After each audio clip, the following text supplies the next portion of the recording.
Добар ден, ова е Фактор здравје, вашата здрава навика. Ве поздравувам и денеска и ве поканувам докре да бидете со нас, првенствено во најавата на емисијата, гостинот и првите детали во рубриката Истражувањата докажаа.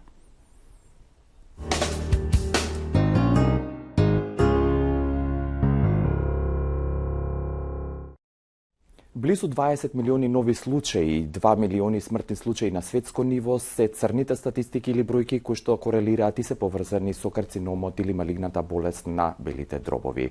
Ги споменувам белите дробови и оваа малигна болест бидејќи тоа е денешната тема во Фактор здравје, но не за да ве уплашиме, повторно би рекол, туку да ја подигнеме свесноста пред се за грижа за вашето здравје во однос на превенцијата и раното откривање на оваа малигна болест. Уште повеќе што белодробните карциноми нема стандард и златна опција или област која што може да ги дијагностицира или алатка која што може тоа да го направи во рана фаза. Затоа рутинските прегледи, систематските прегледи и оние генетски оптоварени пациенти треба редовно да прават контроли за да се открие во рана фаза оваа малигна болест, за да соодветно се третира и нормално да имаат повисоко ниво на квалитетен живот.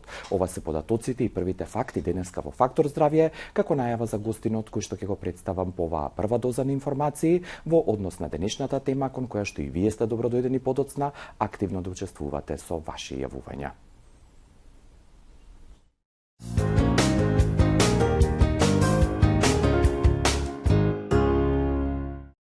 Темата белодробни карциноми денеска во Фактор здравје ќе ви ја представиме преку многу богато научно и клиничко искуство на доцент доктор Вања Филиповски, специјалист по патолошка анатомија од клиничката болница Аџибадем Систина од Скопје. Професоре, добар ден, добродојдовте во Фактор здравје. Како сте и би рекол што има ново кај вас во однос на работата?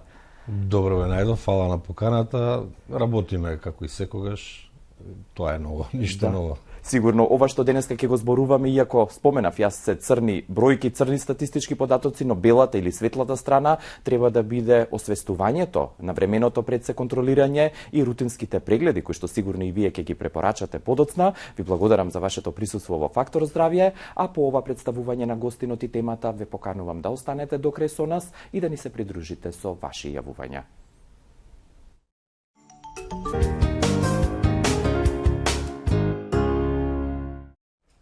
Веднаш ве поканувам на 6091925 и 6091924, доколку имате интерес, слободно денеска да се јавите во Фактор здравје и да бидете дел од понудената тема белодробни тумори. Ваши мои гостин е доцент доктор Вања Филиповски, кој што е специјалист по патолошка анатомија од споменатата клиничка болница Аџибадем Систина од Скопје.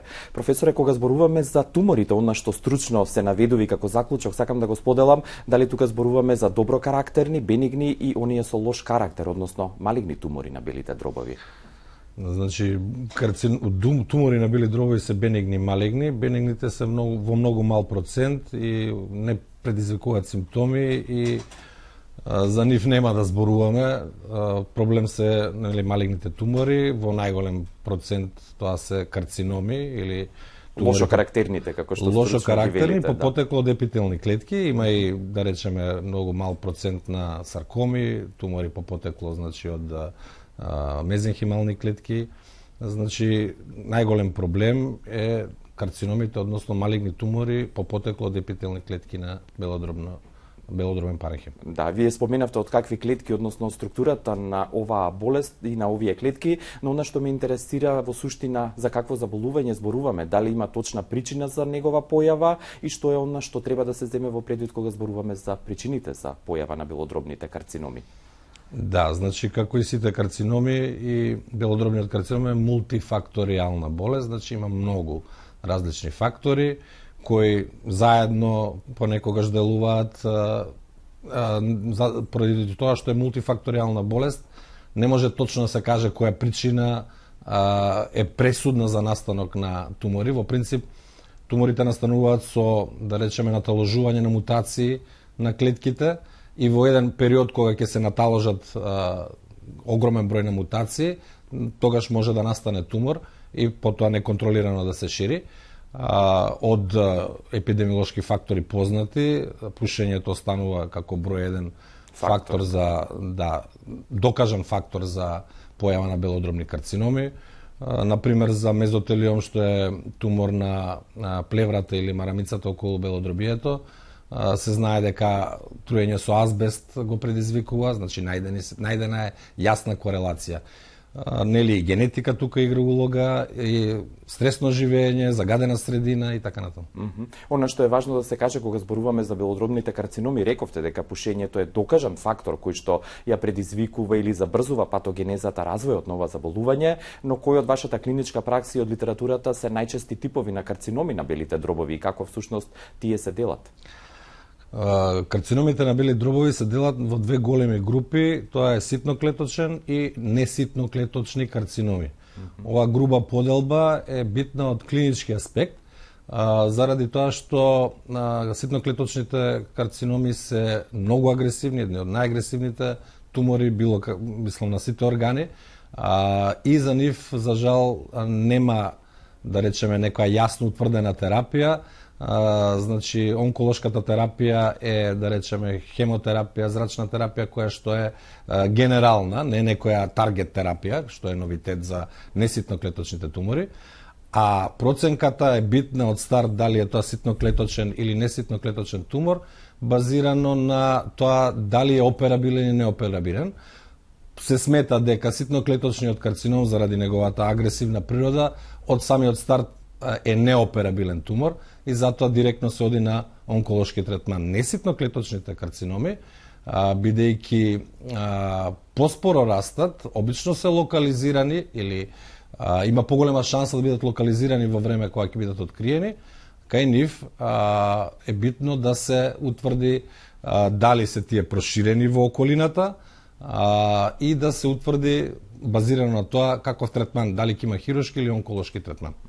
Она што е важно да се каже, рековте дека ситноклеточниот е оној кој што е неоперабилен, но пред да дојдеме до терапевските модалитети и она што како дијагностички алатки ги имате во вашата пракса, уште би сакал да ве прашам, лошата повторна работа или она што како факт е познато е дека не постои златен стандард или некој протокол или дијагностичка алатка која што точно може да го открие за жал во некоја рана фаза овој карцином. Како тогаш, што е она што е препорака, како да се открие и што треба да се направи за да се открие во рана фаза како гарант за подобар живот, подобар исход и квалитетно живење понатаму на овие пациенти? Да, за жал, уникатна работа за белодробните карциноми е дека даваат симптоми кога се веќе проширени надвор од белодробното крило, при што хируршкиот оперативен третман е, да речеме, касен, не може да се изведе, затоа што кога е проширена белодробната болест во блиски структури, например медиастинум околу срце, тогаш веќе оперативниот третман нема да даде ефект. Знаете како симптомите на белодробен карцином кои ќе се откријат се кашлица, ме разбирате, работи кои што секојдневно ги имаме. Мислиме дека се станува збор за некаква настинка. Пушачите, може би, грлото да го... Така, пушачите, грлото. Прочистат. Да, например, зарипнат ми е гласот и така натаму, а веќе кога е зарипнат гласот, значи има проширување на туморот, да речеме, од надворешна страна према медиастинумот, према ларингсот, и тоа е веќе напредната болест. Затоа, откривањето на карциномите, белодробните карциноми е многу доцна, бидејќи пациентот не се јавува на преглед. Зашто? Затоа што нема симптоми. Многу логично, он мисли дека е здрав. И тоа е проблемот кај белодробните карциноми. Во операбилна фаза најчесто се фаќаат карциноми кога на рутински преглед, на систематски преглед, ќе се направи рентген снимка и ќе се види јазол кој што е, да речеме, малигни тумори од 2 и од 3 сантиметри, а симптоматологија нема. Затоа е проблемот со белодробните карциноми тоа што ги откриваме касно веќе кога се проширени надвор од белодробно крило. Тогаш сигурно како опомена или како предпазливо знак за предупредување сигурно треба да биде генетската оптовареност на оние кои што можеби во блиското соседство, односно фамилијарно имаат вакво заболување, да прават рутински прегледи можеби да се јават. Точно. Или која е дополнително вашата препорака? Точно. Фамилиарен тип на канцер или канцери кои што се пренесуваат уште на децата или оптовареноста, што ја викате вие, се мал процент, можда десетина, 15%. Грото од туморите, сите солидни тумори, не само белодробните, се спорадични карциноми, како ги викаме ние. Значи, мутациите деново се јавуваат кај возрасен човек. Затоа, да речам, тоа генетиката во ред, ако имаме предиспозиција за развој на карциноми, тогаш не само белодробниот може да се јави и карциноми на друг орган. Во принцип, останува тоа дека најдобро е препораките да се след, мислам, да има една убава здравствена култура, би рекол ја, да се кога ќе се постигне на некој одредена доба да се оди на редовни прегледи, да се прават оние рутински систематски прегледи, бидејќи во наша пракса операбилни тумори се откриваат во фаза операбилните тумори се откриваат во фаза кога нема симптоми и кога рутински се прави рентген снимка. Да, уште еднаш потсетувам, слободно јавете се на 6091-924 и 6091-925, доколку имате интерес да поставите прашање или споделите некое ваше лично собствено искуство. Професоре, во овој дел прв од Фактор здравје уште сакам да ве прашам со оглед на вашата експертиза и во однос на искуството, како клиничко, така и научно, каква е патогенезата или развојот еве на болеста до создавање на симптоми. Секој пациент нормално индивидуа сама за себе, но хипотетички или од вашата пракса повторно, колку време треба да помине за да се развие овој тип на заболување и да даде симптоми? Значи, времето е долго додека, да речеме, прв почетен тумор не преде во, да речеме, некоја фаза која е неоперабилна. Во моментот кога е тој локализиран на ниво на паренхим, не дава никакви симптоми. Таков тип на орган е белодробието, оној мас ефект го нема, бидејќи се експандира самото белодробие, значи притискање на околни структури ние не можеме да го видиме, за разлика, например, од тумори на мозок, каде што е компартманот со притисок може да се открие, значи има мас ефект. Овде нема. Во принцип, појава на симптоми е кога он веќе ќе, да речеме, ако го пробие зидот на бронхот, ќе направи улцерација на лигавицата, ќе имаме, да речеме, крвав испљувок. Ама тоа веќе станува збор за напредната болест која успеала да се прошири и да пробие, да речеме, зид. Од друга страна, ако влезе во да речеме, во медиастинумот, може да притиска врз крвните садови, што се во медиастинумот, и таков ефект да даде. Например, главен симптом на ситноклеточен карцином кој се открива е, го викаме, синдром на горна шупла вена, затоа што горната шупла вена се наоѓа во медиастинумот, они имаат склоност да се јавуваат во хилусот на белодробието, па директно брзо влегуваат во медиастинумот, во лимфните јазди, прават големи, да речеме, туморски пакети од лимфни јазди богати со тумор, кои што притискаат врз крвниот сад, па имаме отежното враќање на крвта, помодрување на горниот дел на телото, значи станува збор за, обично тогаш ги откриваме туморите кога е веќе многу проширена, да речеме, таа болест. Да, благодарам. Имаме две јавувања, чинам во овој прв блок од ваши јавувања во Фактор здравје. Добар ден. Ало, добар ден. Дали ме слушате? Едно прашање за доктор, може? Да, поставете, господине. Јас имам скоро една година најдено карцином на белите дробови на десниот бронх канал. Ми беше 17 милиметри. Се примев хемотерапија 12, Добро. 6 големи, 6 мали и се зрачев 30 зрачења. Ми дојде сега на 5 милиметри. Големо во канало бронхијален 10. Добро. Оперативно не може. Да ми кажи што може понатак. И ја одам на контрола, али некој совет доктор да ми дај ако може поголем. Да, ви благодарам. Дали ва доволно за Да, добро, ова е прашање за онколози, они си го следат и терапевски. Да, точно, а од друга страна хирургот исто така проценува дали е операбилно. Зависи во кој дел од каналот е се туморот, ако е, да речеме, во принципалниот главниот бронх, е тешко да се исече, бидејќи ако се исече, да речеме, главниот бронх, тогаш треба да оди цело белодробно крило, се прави цела пулмектомија. Ако е во некој од сегментните гранки, може да се пристапи кон да речам, помалку радикален третман, например лобектомија, да се извади еден лобус.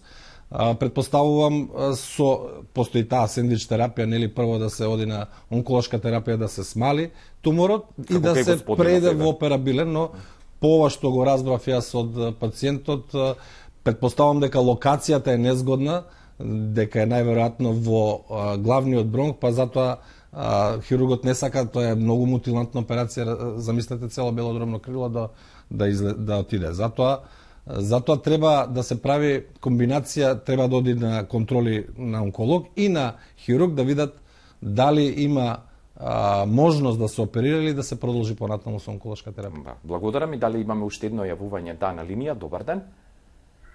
Добар ден. Добро дојдовте и вие, господине, поставете го вашето прашање. Да го прашам докторот, благодарам.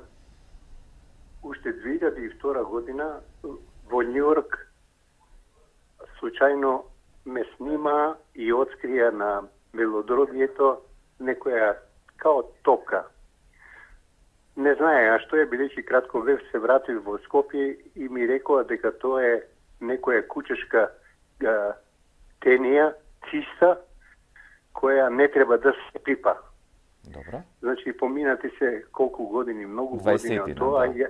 Јас не го пипав, за да денеска еве шанса да го прашам докторот, пак во некои други снимања, овдека во Скопје кога бев болен, констатира дека е околу 12 сантиметра и дека не треба да се секирам и да не ја пипам.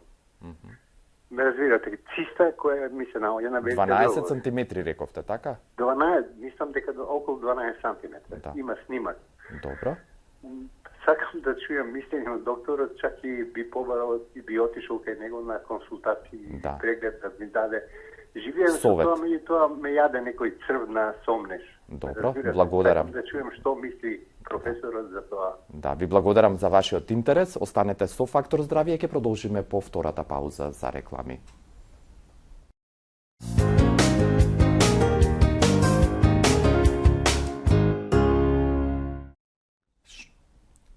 Доцент доктор Вања Филиповски, специјалист по патолошка анатомија од клиничката болница Аџи Бадем Систине и натаму е ваш и мој гостин во студиото на Фактор здравје. Благодарам што и ни ја давате и денеска довербата да останете до крај со нас, а како подсетување 6091-925 и 6091-924 се двете директни телефонски јавувања за ваша комуникација и ваш интерес денес во Фактор здравје. Професоре, пред да зборуваме за она што е ваша специјалност и како ја откривате и дијагностицирате оваа болест, само коментари и одговор за господинот што се јави пред рекламите.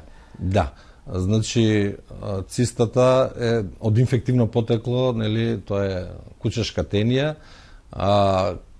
Кога ќе се направи таа циста, организмот таа притиска врз околните структури. Организмот си прави една, да речеме, оклоп еден, ние го викаме перициста, кој што се спротиставува на ширењето, експанзијата на цистата. Тој оклоп е, да речеме, во огромен број случаеви доволен за да спречи било каква компликација. Што може да се случи при хируршки третман, пошто е голема цистата, ако се пробуши, да речеме, случајно цистата, пошто таа у принцип се енуклеира целосно, тогаш содржината од цистата може да се разлее во околното ткиво па да направи други цисти.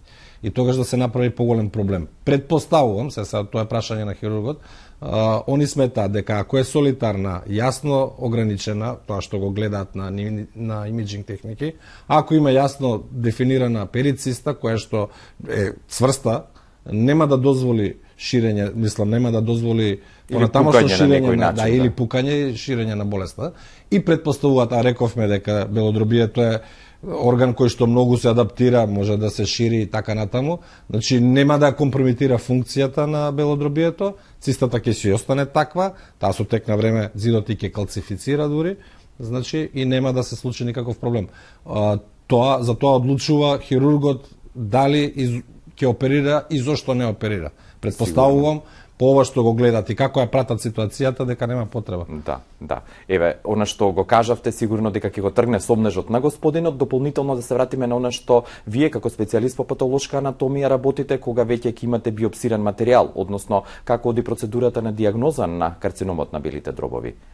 Да, во принцип добиваме материјали од пулмолог, ендоскопист, преку ендоскоп влегува низ дишните патишта и нели под рентген, под имиджинг техника, он го бара местото каде што се гледа инфилтративна сенка на имиджинг техниката, од тамо со форцеп зема мали примероци од белодробно, односно од туморот. И сега тоа се пренесува кај нас за да ние одредиме повеќе работи. Прво треба да одредиме дали има тумор, дали нема тумор. Од кога ќе одредиме тоа, втората етапа да одредиме кој хистолошки тип на тумор е. Рековме две големи групи, неситноклеточен и ситноклеточен тумор. А после треба да одредиме за кој тип на неситноклеточен тумор станува збор. Значи постојат две големи групи аденокарцином со своји подгрупи и планоцелуларен карцином исто така со своји подгрупи, за кој во денешно време има една револуција во онкологијата, се бараат мутации, најчести мутации на тумори кои што ќе одговараат на така наречена таргет терапија. Поради тоа, ако туморот оди во правец на аденокарцином и во правец на планоцелуларен карцином, правиме трет дополнителен сет на тестирања, а тоа е така наречени дополнителни имунохистохемиски анализи за одредување на мутации, некои на најчести мутации, значи на туморот, и дополнително правиме екстракција на ДНК од туморските клетки за да се утврдат други чести мутации како што се ЕГФР, БРАФ и така натаму. Сега, ако гледате, тоа е еден голем спектар на работи кои што ги правиме, а како можете да приметите тука на сликите, ова се ваши материјали, да. Тоа е многу ситен биоптичен материјал. Сега станува збор за, ви кажувам, во просек меѓу 2 и 4 мм ткиво. И обично добиваме по 3-4 биоптични примероци. Еве, се гледа на стакленцава тука, дури има и ленјер да се види дека е тоа која е големината на примерокот што го добиваме. Од овие што ги гледате примероци тука, можеби во еден и во дел од еден се наоѓа туморот. Мораме многу внимателно да пристапиме кон овој материјал. Разберете дека бронхоскопски биопсии се многу инвазивна процедура, може да настанат и компликации, и драгоцено е све што ќе добиеме ние. Значи да се подвргне пациент уште еднаш и уште еднашка на такви работи не е пријатно, не е пријатно и компликации, можност за компликација е поголема. И сега ние го добиваме, да речеме, овој мал примерок и прво што го правиме, ова е микроскопска снимка. Тоа Х е доле пишува, тоа е хематоксилин еозин. Значи правиме рутинско боење за да видиме морфологија. Во оваа морфологија гледаме, да речеме, туморски клетки кои формираат нешто што ги викаме ние аденоструктури. Сега, аденокарциноми постојат многу различни типови. На следнава слика можеме да видиме дека одиме во втората етапа да докажеме дека е тој примарен белодробен карцином. Тамо пишува ТТФ1, тоа е антитело кое што се смета за орган специфично за белодробие, односно ги бои туморските клетки кои потекнуваат од белодробните клетки. И позитивитетот се гледа со тоа што го гледате тој кафеав сигнал во јадрата кои што се крупни, и на таков начин знаеме дека станува збор за аденокарцином. Во палетата го ставаме овој цитокератин 5/6 антитело или тежокератин, бидејќи тој е, да речеме, антитело кое што фаќа планоцелуларни карциноми. Во конкретниот случај, туморските клетки што беа позитивни на ТТФ се негативни на ЦК5/6. Гледаме еден раб на позитивни клетки, а тоа се клетки на бронхален епител. Значи имаме имаме позитивна внатрешна контрола дека е негативен туморот. Следната етапа е да правиме Ки67 антитело, тоа ги фаќа клетките во пролиферативен пул, во делба. Да видиме колкава е агресивноста на туморот. Гледаме тука дека некои 30-40% од клетките, тоа се овие кафеави сигнали што ги гледаме, се позитивни. Тоа станува збор дека е туморот агресивен. Значи, со оваа, да речеме, основна палета на антитела, во голем процент на случаеви ние можеме да стигнеме до диагнозата аденокарцином. Сега, од кога ќе се добие таа диагноза аденокарцином, нели, тука следи она што понатаму за третманот на пациентот, бидејќи во повеќе од 50% случаеви тоа е неоперабилен тумор, тогаш на овој ист примерок мораме понатаму да продолжиме да правиме анализи. Првичните анализи ги правиме имунохистохемиски, се прават антитела ПДЛ1, РОС и АЛК, тоа се, да речеме, антитела со кои што може да се најдат одреден процент на белодробни карциноми кои што се позитивни на овие антитела, може да дадат терапевски ефект со таа моноклонална терапија. Еве ги, да речеме, примероците. И уште една работа, остатокот од материјалот, значи тука не завршува све, остатокот мора дополнително да се реже за да се направи значи ДНК да се изолира од туморските клетки за дополнителни анализи, тоа е одредување на мутации на ЕГФР, тоа е Epidermal Growth Factor рецептор и БРАФ, кои што одреден процент на белодробни карциноми имаат и такви мутации. Ова е вториот случај каде што имаме обратно, планоцелуларен карцином, само што типот на примерокот е кор биопсија, трансторакална, значи не мора само ендоскопски, овдека затоа ја избрав сликата, може да се добие преку торакален зид, преку торакален зид се влага во туморот и од тамо се зема примерокот. Туморските клетки во конкретен случај се бојат за антителото CK5/6, што е антитело кое покажува диференцијација кон планоцелуларен карцином, но и тука има финеси во смисол дека не сите клетки се обоени и не е интензитетот на сигналот јак доволно, што ќе каже дека туморот е лошо диференциран, значи не реагира и на овие антитела. Како што туморот станува поагресивен, тој ги губи антигените својства. Антителото ТТФ1 што беше орган специфично за аденокарцином, во конкретниот случај е негативно и на тој начин сваќаме дека станува збор за планоцелуларен, таа друга група на неситно клеточни карциноми. Да. И исто и кај нив се прават дополнителни молекуларни анализи, но во помал дел, односно се прави, например, ПДЛ1, одредување таа имунотерапија, што е денеска, да речеме, револуција во онколошката терапија. Да. Ова е последниот случај, ова е боење на ХАЕ.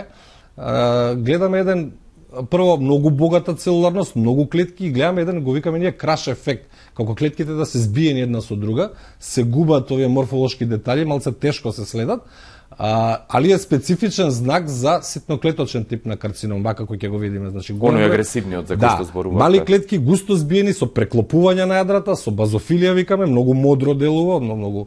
Кога тоа ќе го боиме на ТТФ, кој е орган специфично антитело, тоа е позитивно, значи сите клетки се позитивни исто како аденокарцином, но за да го разграничиме од аденокарцином, правиме дополнителни боења, може следното, да се види како го разграничуваме.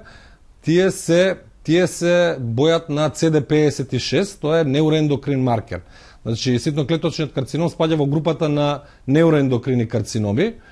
Тука се побенигните варијанти како карциноид, атипичен карциноид и малигните варијанти се ситноклеточен и крупноклеточен неуроендокрин карцином. Ова е биоптичниот примерок и рековме дека овој тип на да речеме на тумори е најагресивен и за нив нема посебна, да речеме, таргет терапија, туку тие одат на онија конвенционална зрачна хемотерапија. Во поново време и ПДЛ1 се го употребуваме да се види дали ќе има ефект таа имунотерапија. Да, имаме некого на линија, дали беа трпеливи господата кои што господјат или господинот, добар ден. Добар ден. Да, ви благодарам што сте на линија. Кој е вашето прашање? Еве вака. Имам диагноза C79. Добро. Ако треба да појашам, тоа е карцином на скелет, метастазиран, но тоа ми е од порано. Сега, последната анализа на тумор маркери за бели дробови има покачени вредности. Цифра 21,1, 3,30, SCC 2,5, ПРО-ГРП 75, 52. Имам соцева таква што 5 метра не можам да изодам без туѓа помош. Добро. Не можам да разликувам од на што се должи тоа, затоа што имам и хоп од многу тежок степен. Добро. Покрај таа бронходилаторна терапија, имам и лекување со кислород во домашни услови. Добро. Прашањето ми е посебно на што укажуваат овие вредности на тумор маркери и дали се поврзани со таа диагноза C79. Дали ова доволно, професор, или не? Јас би прашал, значи шифрите не ги знам на памет. Добро. Евентуално дали може да знаеме каде е примарното? Вака. Примарното ми е на скелет. Добро. Вака. Дадената вредност е 3 2,30, а треба да биде помало од 2,08. СЦЦ 2,5 треба да биде помало од 1,5. ПроГРП 70-52 треба да биде помало од 65. Дали ова доволно? И ХОП има, господинот рече. Да, ХОП имам од многу тежок степен. Да. Користам Кислородна терапија, реков, или кислородна поддршка? терапија во домашни услови. Да. Не можам, меѓутоа тој ХОП го имам јас од поодамна. Да. Имате ли сега конкретно прашање или чисто само како совет што дополнително или препорака барате од докторот? Не можам чисто прашање, затоа што тој ХОП го имам поодамна. Тие проблеми ги имам поодамна. Добро, благодарам за вашиот интерес и ви посакувам секое добро. Иако многу тешка слика, кажа господинот, нели, состојба во која што се наоѓа, претпоставувам, можеби и прашуваше метастази, не спомена или нешто, но има ли корелација? Претпоставувам дека по симптоматологијата што опиша, значи таа тешкото дишење, задишување е најверојатно од хронична обструктивна белодробна болест. Да, што ја има, што рече господинот.